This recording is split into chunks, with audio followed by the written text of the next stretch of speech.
Hi friends, welcome to VRA cooking channel. ఈరోజు recipe వచ్చి పచ్చిమిరపకాయల చట్నీ ఎలా చేయాలో చూపిస్తున్నాను. ఈజీగా చేసుకోవచ్చు, టేస్ట్ కూడా చాలా బాగుంటుంది. అంతకన్నా ముందు నా ఛానల్ని ఎవరైనా ఫస్ట్ టైం చూస్తున్నట్టయితే సబ్స్క్రైబ్ చేయడం మాత్రం మర్చిపోకండి. ఈ పచ్చిమిరపకాయల చట్నీ ఎలా చేయాలో చూద్దాం. ముందుగా ఒక గిన్నె పెట్టుకొని 2 టేబుల్ స్పూన్ దాకా ఆయిల్ వేసుకోవాలి. ఆయిల్ కొంచెం హీట్ అయిన తర్వాత 1 టేబుల్ స్పూన్ దాకా మెంతులు వేసుకోవాలి. 1 టేబుల్ స్పూన్ దాకా ఆవాలు వేసుకోవాలి. ఆవాలు, మెంతులు 2 వేసుకున్న తర్వాత ఆవాలు, మెంతులు ఎర్రగా అయ్యేదాకా ఫ్రై చేసుకోవాలి. అలాగే 1 టేబుల్ స్పూన్ దాకా మినపప్పు వేసుకొని అవి కూడా గోల్డెన్ కలర్లోకి వచ్చేదాకా ఫ్రై చేసుకోవాలి. ఇలా ఫ్రై చేసుకున్న తర్వాత ఇందులోకి 2 రెమ్మల దాకా కరివేపాకు వేసుకోవాలి. 1 టేబుల్ స్పూన్ దాకా జీలకర్ర వేసుకొని కలుపుకుంటూ ఫ్రై చేసుకోవాలి. ఇలా కరివేపాకు, జీలకర్ర అన్నీ ఫ్రై అయిన తర్వాత తీసి పక్కకు పెట్టుకొని మెత్తగా పొడి చేసుకోవాలి. వీటిని పొడి చేసుకొని పక్కకు తీసి పెట్టుకోవాలి.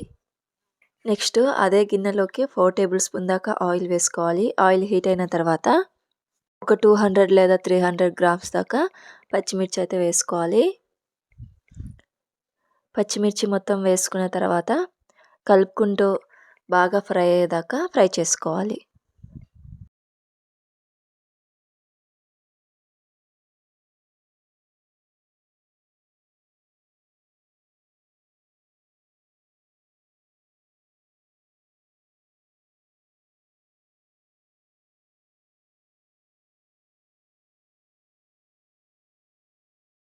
పచ్చిమిర్చి మొత్తం బాగా ఫ్రై అయిన తర్వాత పక్కకు తీసి పెట్టుకోవాలి.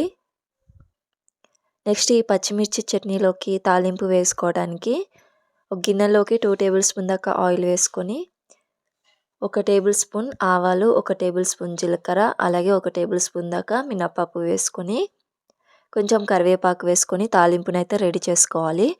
ఇది అవసరం అనుకుంటే మాత్రమే తాలింపు వేసుకోవచ్చు, లేదంటే అలాగే కూడా చట్నీ తినేయచ్చు. నేను ఈ చట్నీలోకి తాలింపు కూడా పెడుతున్నాను. నెక్స్ట్ ఈ పచ్చిమిర్చి పొడి అన్నిటినీ మిక్సీకి వేసుకోవాలి.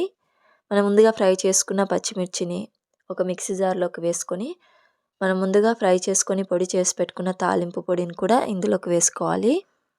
ఇలా వేసుకున్న తర్వాత ఇందులోకి 2 table spoon or 3 table spoon దాకా చింతపండు రసాన్ని కూడా వేసుకోవాలి.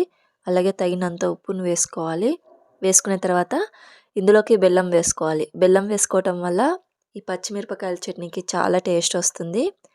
ఇలా అన్నీ వేసుకున్న తర్వాత మెత్తగా గ్రైండ్ చేసుకొని మనం ముందుగానే తాలింపు ప్రిపేర్ చేసి పెట్టుకున్నాం కదా, అందులోకి వేసుకొని మొత్తం బాగా కలిసే విధంగా కలుపుకుంటే ఎంతో టేస్టీ అయిన పచ్చిమిరపకాయల చట్నీ అయితే రెడీ అయిపోయినట్టే.